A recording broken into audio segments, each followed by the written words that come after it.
Yet again, we're at S-Mart, and well, one aisle over from the shooting that just occurred. Now, we came today, we're an off-duty officer. Let's say I'll be undercover since I've got this in the hair.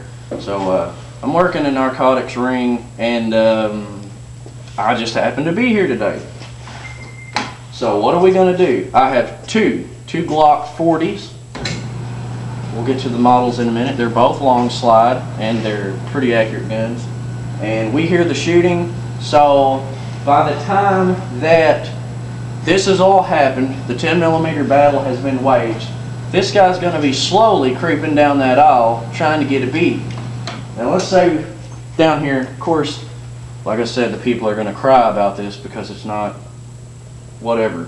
But the aisles, you know, we're going to have some space. So let's say that our back is to it. Maybe we've already called for backup, but that doesn't matter. This battle has already happened. This guy's down. You look over, you see this guy, you assess that everything's going to happen. An off-duty officer would have already had their pistol drawn, so let's go ahead and get that one already out. You're here, you're ready to go, and we're going to pull around the corner and stop.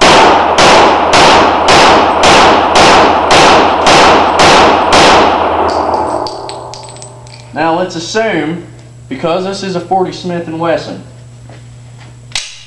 we didn't bring an extra clip, just carelessness.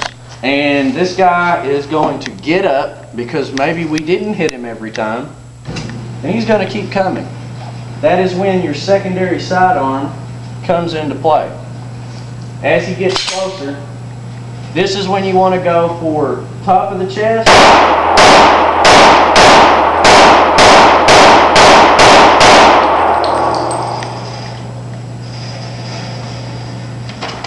Okay, now we started this test a little bit farther down, but we had a little bit longer of a barrel.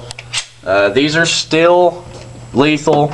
These are still going to cause most damage. I don't think we can get on it. There were no hits to anywhere here and below, which was within the center ring, sternum. Yet again, we had a couple of wild shots. We had some here in the cheeks. That probably wouldn't have put you completely out of the game. These are long slide Glocks, and 40 Smith & Wesson, model 24. You can see the ports in the top. You could probably see that one we were firing.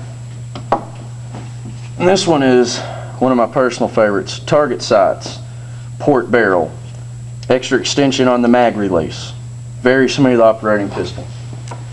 That's a 40 Smith & Wesson. For the people that kind of asked me last time, they said, hey, you kind of left the 40 out. Well, here's the 40.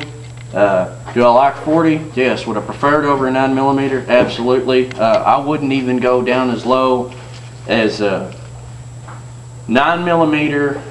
The Makarov, I know I shoot a lot of it, but 10mm is really my bag. If I was going to go out and that was my fighting weapon, a 10mm would be bottom of the totem pole, pretty much. The Makarov is a good gun, and I advocate shot placement. Shot placement. If you can be good, if you can hit this guy in the eyes at 25 yards with your Makarov, no one's going to be wearing enough body armor in a regular concealed carry situation that the 918 is not going to stop it. So every gun that we've shown here, if you hit them in the head, they're going to die. That's just point blank. They're going to go down. There's no arguing that. Or it's going to completely disable them to the point where they're not going to be fighting back.